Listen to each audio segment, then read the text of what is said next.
예, 이재명 대표 체포동의안이 아슬아슬하게 부결된 다음에 이제 민주당에서는 대표 거취를 놓고 또 내홍 문제를 놓고 이제 여러 가지 잡음이 나오고 있는데요. 반대쪽에서 보는 입장, 민주당에 대해서 어떻게 보고 계신가요?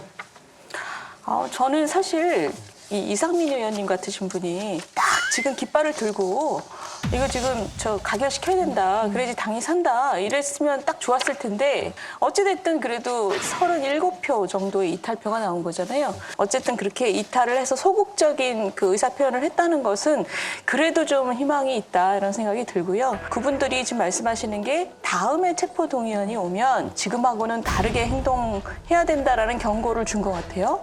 그래서 뭐 이재명 대표라는 분이 그걸 무겁게 좀 받아들이셔야 되는데 현재로서는 또 전혀 그런 것 같지 않고 그래서 국민의힘 입장에서는 굉장히 좋아하더라고요. 근데 이거를 언제까지 우리나라가 이 꼴을 보고 살아야 되나 국민들 입장에서 그러면 참 미안하죠, 사실. 이게 37표 이상의 반란표가 나온 데 대해서 뭐 복합위기가 왔다. 반란표는 아니고요. 예. 각자 무기명 비밀투표에 각자 의원들이 자기 소신에 따라서 표결을 하는 거고요. 예. 약 40표 가까이가 당 지도부의 뜻과 달리 표시를 한 거거든요. 예. 사실 기권무효는 사실상 가결과 같은 의사표시입니다. 예. 부결을 안 한 거, 뭐 그 고민이 배어 나온 거니까. 근데 이제 이번에 1차 체포동의안 표결에서는 그랬지만 2차 유사한 그런 표결을 하게 될 때에는 그 숫자가 훨씬 많아지죠. 왜냐하면 그 정도 걱정하는 사람들이 나 혼자만이 아니었네? 소수만이 아니었네? 무려 약 40표나 가됐네? 그럼 나도 의사표시해야 되겠다. 그리고 이제 그 사이에 이재명 대표가 가시적인 선당 후사하는 어떤 조치를 하지 않으면 의원들로서는 각자의 어떤 결단이 내려지겠죠. 개인적인 질문을 드리면 지난 한 주 어떻게 보내셨나요? 저 우연히 얼마 전에 식사하다가 문자 보니까 정말 험한 내용에 입에 담을 수 없는 욕설도 오고 하던데요. 그러니까 뭐 그 표결 다음 날부터 예. 그냥 벌떼같이 뭐 막 욕 바가지 그때 보신 그런 거 예. 유사한 그게 뭐 저만이 아니고 이제 소위 말하는 색출. 예. 말하자면 비밀 무기명 표결에 그 찬 가결표를 한 의원이 누구냐. 예. 딱 집어가지고 뭐 40명. 그중에서 추려서 7점. 해가지고 막 올려놓고 막 저기 하는 거예요. 그런데 색출이라는 거 또는 그 배신자 이런 게 어떻게 해서 나올 수 있나요? 국회의원들은 더불어민주당의 소속의 당원이기도 하지만 국민의 대표이기도 합니다. 그렇죠. 국회의원입니다. 그러니까 두 개가 부딪히면 우선적으로 해야 되는 건 국민이 대표 기관으로서의 그 국회의원의 소임에 더 충실해야 돼요. 정당 민주주의를 해치고 흔들어 놓는 거는 배딸들이에요. 아니 근데 저는 당의 행태보다도 40명이 가까운 사람이 반대표를 던졌으면 당대표라는 사람은 일단 이 당이 어떻게 돼가고 있는지 걱정이 됐을 거 아니에요. 그러면 제일 먼저 해야 할 일은 제가 참 죄송합니다.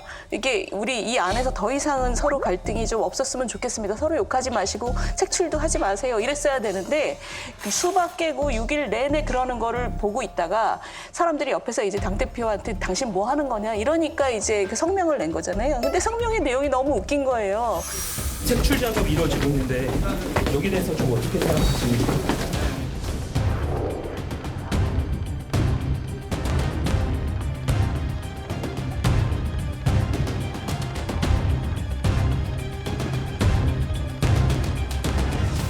누명 쓴 사람이 있을 수도 있으니까 잘 보고 정확하게 이상민 같은 사람을 부셔라. 이런 내용을 아니 저는 뭐냐면 한마디만 더 첨언하면 사실 말리는 정도에 그쳐서는 안 되고 당대표라면 이런 반민주적이고 금도를 벗어나는 행태에 대해서는 경고 주고 제명 처리하고 막 징계 줘야 되거든요. 지도부에서 한 게 없어요. 지금 이제 색출, 수박 깨기 이런 얘기 하셨는데 저는 최근에 한국의 정치 언어가 너무 후퇴하고 있다. 이런 생각을 하게 되고 이게 마치 해방 전후 정도의 얘기쯤 되나 하는 생각을 할 수밖에 없는데요. 칠적을 색출하라가 아니라 아예 처단하라 이런 표현도 있고요. 수박즙을 짜자 이런 얘기도 있고요. 정말 이렇게 가도 되나 그렇게 언어 공해를 일으키는지 이해할 수가 없어요. 그날 저 체포동의안이 부결된 날 페이스북을 보고 있으니까 제 페이스북에도 이제 친구하는 민주당 의원들도 있고 뭐 친구의 친구에 대해서 올라 들어오는데 저는 부결표 던졌습니다 하는 게 막 줄줄이 올라오는 거예요. 너무 이게 뭐예요? 예. 그러니까 이 강성 지지자 중에는 오늘 밤 12시까지 찬성했는지 반대했는지 해라. 네. 안 하면 찬성한 것으로 간주하겠다. 이건 너무 수치롭잖아요. 국회법상 비밀 무기명 투표가 있으면 사전사후 절대 얘기하면 안 되거든요. 근데 그거를 의원들이 거기에 굴복을 해서 또는 강성 지지자들이 압박에 시달려서 하면 계속 조종당하죠. 근데 저는 그러면 의원들이야 또 선거 의식해야 돼서 그러면 지도부에서 얘기를 해줘야 되거든요. 그거 우리 당 의원들은 하지 마라. 우리가 책임지겠다. 그렇죠. 그래야 의원들이 안심하고 나는 하고 싶은데 이게 방침이라서. 근데 의원들은 하고 지도부는 그냥 방관하거나 오히려 이러고 정말 그게 근데 반복이 되는 의원님 거죠. 이게 정말 조금 나올 줄 알았거든요, 이탈표가.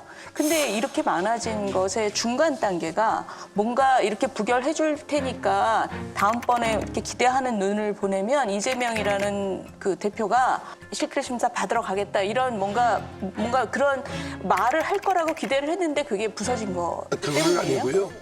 한두 명이 기획해서 일정은 뭐 찬성표를 던지고 또 나머지는 무효기권하자 이렇게 된 건 아니고 상당수의 그보다 숫자가 더 많은 숫자가 이재명 대표 사법 리스크에 대해서 걱정을 합니다.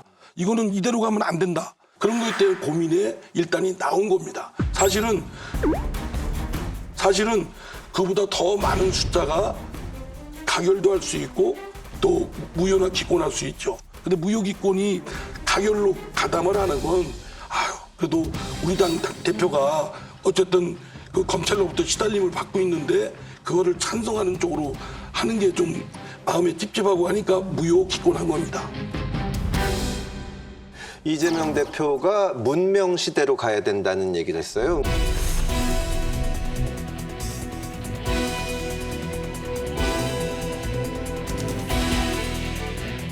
그러니까 친명하고 친문하고 같이 가자 이런 취지인 것 같은데 근데 사태의 본질을 지금 잘 파악을 못하거나 일부러 외면하는 거라고 저도 생각합니다. 그렇게 왜냐하면 예. 지금 문재인 대통령하고 이재명 대표가 뭐 손을 잡으면 이재명 대표 사법 리스크가 없어집니까? 그건 아니잖아요. 이게 사실은 왜 그러냐면은 그 실적 때문이거든요. 맞아요. 저도 그렇게 충격적이었던 건 말하면 제일 일적이 바로 문재인 대통령인 거예요. 근데 만약에 그렇게 해서 공격을 해야 되면은 친문 세력이 대거 이탈을 하거든.